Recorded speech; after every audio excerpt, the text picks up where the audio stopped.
What's up and welcome back. I'm John Stark from MacTheMovieGuy.com, your favorite blind film critic, and it's June.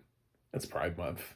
And I'm also an LGBT film critic, and I rarely get the opportunity to mention that and to have a cross-section of that because honestly, I'm here to talk about audio description. But for the month of June, I'm going to make a really concerted effort to be able to talk about both because it seems like nobody wants me to talk about that other part.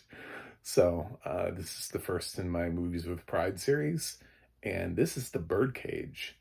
So this will give me an opportunity to talk about the other part of it. And if you hate me for it, I'm sorry. I love you, but I'm sorry. So this is available on Amazon. It has audio description, and it's TTS audio description. So we'll talk about that. I'll get down to that. This is, of course, Robin Williams, Nathan Lane, Gene Hackman, Dianne Wiest, Hank Azaria, Christine Baranski, and a very young, pre-Allen revealed Calista Flockhart. So it's directed by Mike Nichols. It's based on La Cage aux Folles, which is like a musical, like a stage play turned musical turned French movie. It's everything. It's the French love La Cage aux Folles. There's a sequel to La Cage aux Folles. There was never a sequel to The Birdcage. So, of course, La Cage aux Folles has been produced here as well on Broadway, notably with Kelsey Grammer and Douglas Hodge. I really love that cast. And so, The Birdcage, what do I remember about this? From 1996. Well, in 1996, I was 13, so I wasn't old enough to buy a ticket to this on my own, or drive to a theater on my own. So what was really interesting to me was the fact that probably, this wasn't even on my radar. I don't even really, the thing about it is, around this time period, I don't even really remember there being a lot of representation in the media for me to even like understand. This was like around the time period where I was starting to feel things and think things, and I didn't know or really have much representation. Then we got like Will and Grace. It's really sad. Like I grew up in the Ozarks, and people didn't talk about it like at all. So to see something in The Birdcage and to see the representation in The Birdcage was amazing. But the funny part was the fact that I distinctly remember the fact that I didn't see this first. My mom actually went and saw it. Well, I went and saw probably something that I wanted to see more, some kids movie or some PG-13 something. And then she saw it and thought it was hilarious and thought there was really nothing wrong with it, that I wouldn't be able to watch it. And that the R rating was a bit of a stretch, she tried to buy me a ticket and then leave me, but then like the theater was like, no, you can't do that. No, you can't just. And she's like, well, I'm his mom, and I'm saying it's okay, so you should be able to go in there, like I've seen the movie. No. So I think she bought a ticket and then went and saw something else, and then left me in the theater. But it's weird because it was one of those like box office hits that actually featured gay characters, features an openly gay actor, Nathan Lane, in a lead role.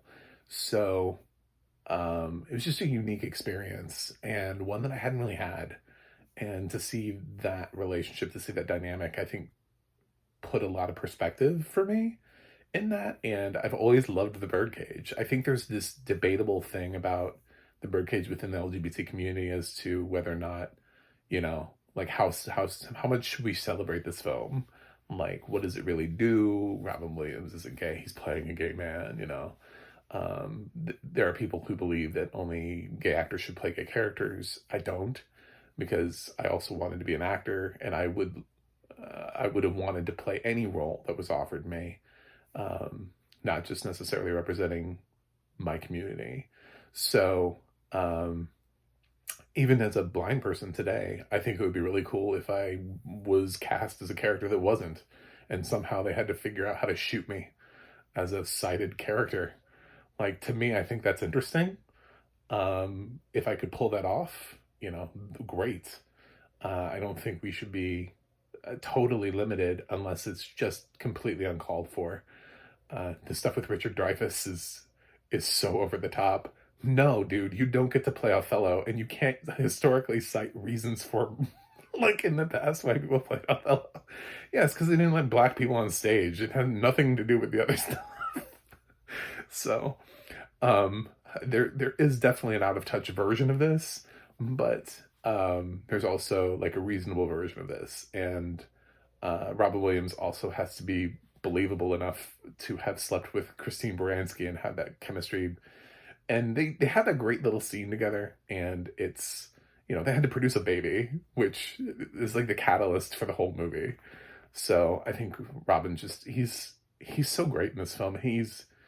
Um he just sort of effortlessly works his way in and out of every scene that he needs to, with the emotional weight and humor and everything. And I really bought him and Nathan Lane as like this couple, this really sort of dysfunctional, sort of amazing couple that like had been together forever and had this like rapport, this back and forth, this, oh, I'm leaving you, no you're not, I'll come back, this this very dramatic sort of rapport. And I think seeing that representation helped a lot and put a lot of perspective for me as a kid. So I'm really happy that the Birdcage is still available and still has audio description and people can watch it.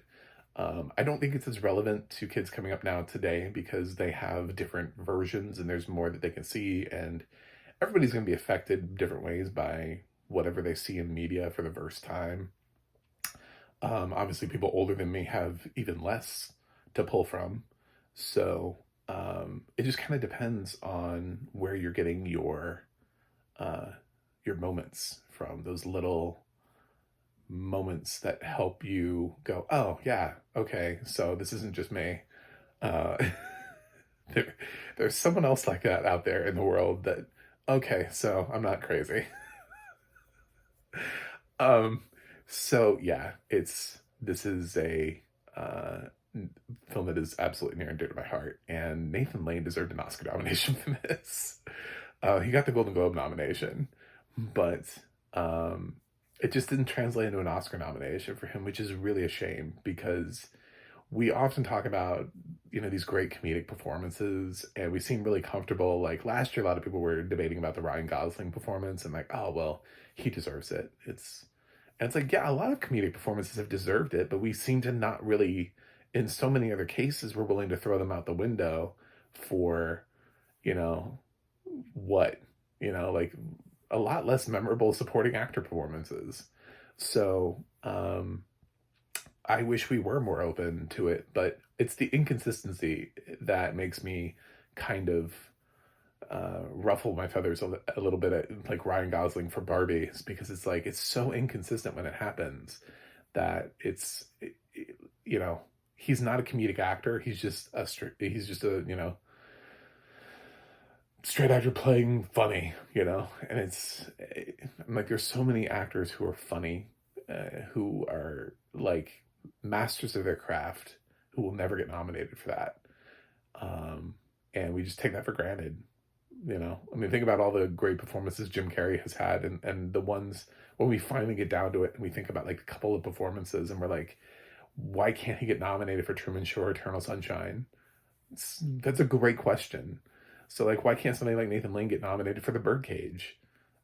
That's a great question. He is phenomenal in this. Also, Hank Azaria is really good too, but I can understand how this film wouldn't have pulled 2 nominations. And if I had to pick one, I would pick Nathan Lane. I'm sorry, Hank. Like, I think what Hank does here is fantastic. But if in the world of Sophie's choicing, it's not really a Sophie's choice for me. I'm gonna pick Nathan Lane in the long run.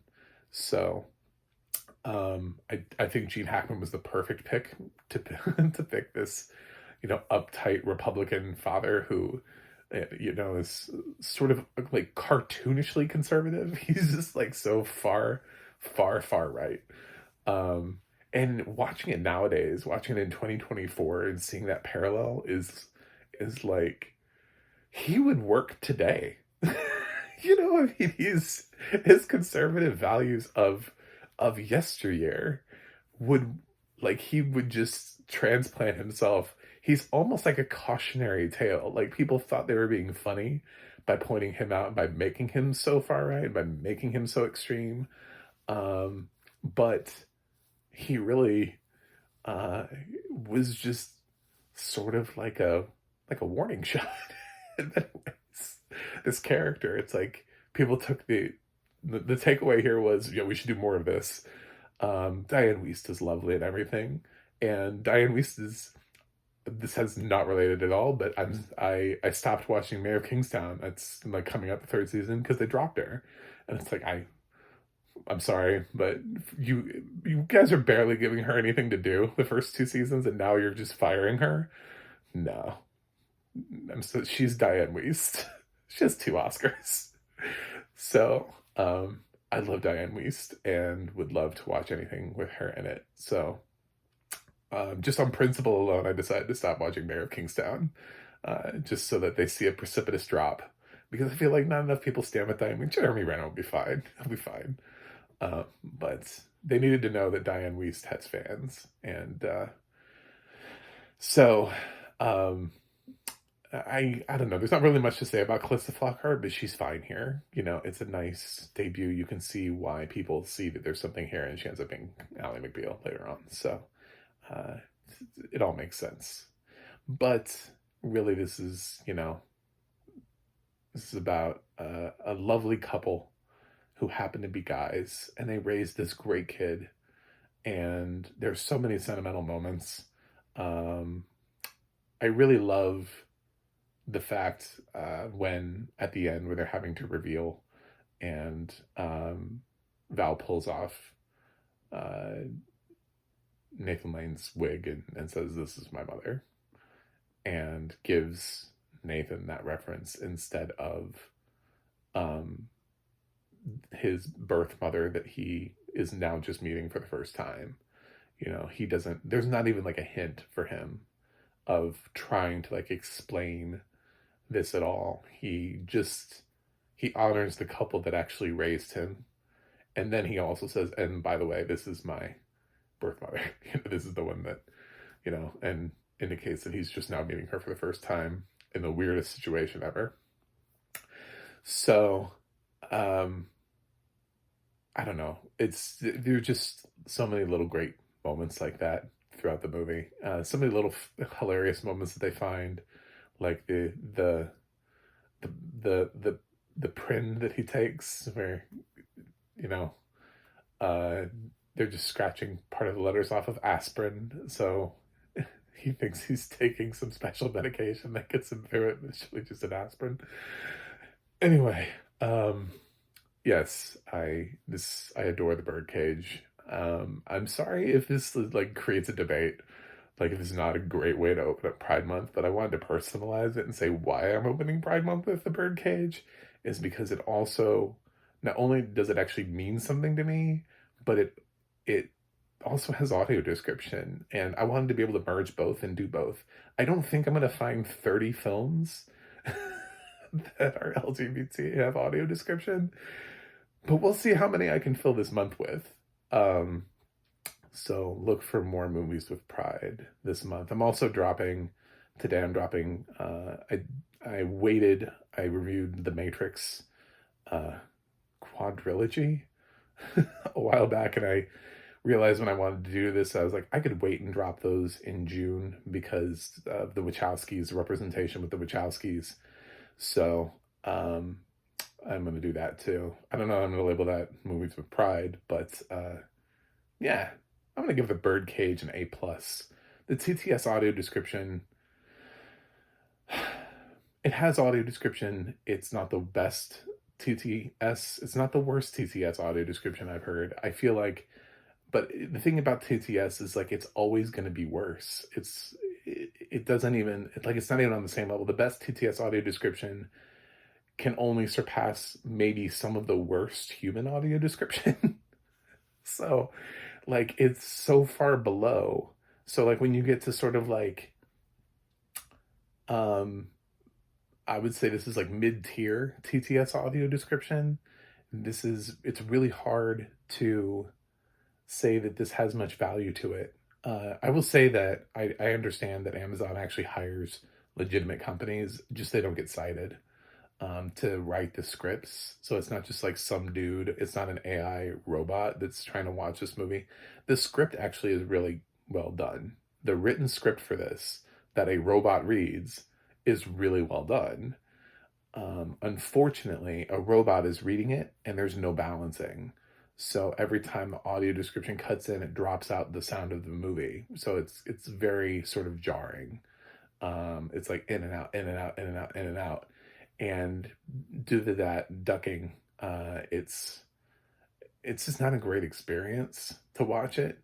To be honest, I've seen the Birdcage like 20 times. If it wasn't for the fact that I wanted to specifically review this as a blind film critic, specifically for Pride Month, I would have felt comfortable watching this without audio description because I've seen the Birdcage so many times. And especially considering the quality of it, I felt like it took away from the movie, from somebody who has seen the film before, with the constant level changes in audio, the constant like loud, soft, loud, soft, loud, like of being able to listen to the actual movie while the audio description is happening. Luckily, it's happening mostly between dialogue, but it's also happening over like music. So like the volume of the music that's playing in the club is like dropping in and out. So yeah, it's there have to be better ways. If you really want to try to cut out voice talent by using AI voices, you still have to provide quality in other areas. There still has to be quality checked. Somebody has to listen to this. If somebody listened to this and didn't bring up the audio ducking, then they're not doing their job. If somebody brought this up, watched this and did it at Amazon and was like, yeah, this is great. Good job, guys. No, balance it. It can't be that hard. Hire an audio engineer someday. You can cut some corners, I guess, and try to save yourself a few bucks, but at the same time, probably you shouldn't. It doesn't sound human. This is not a human voice. So, I mean, it was at one point, and then somebody sent their voice to Amazon and allowed them to own their soul, and now their soul is on the Birdcage. So, but yeah. Anyway, thanks for watching. I'm really happy to be talking about Pride this month and celebrating that openly throughout the month of June. And I don't get to do that very much on here. So anyway, thanks for watching, and I will see you guys on the other side.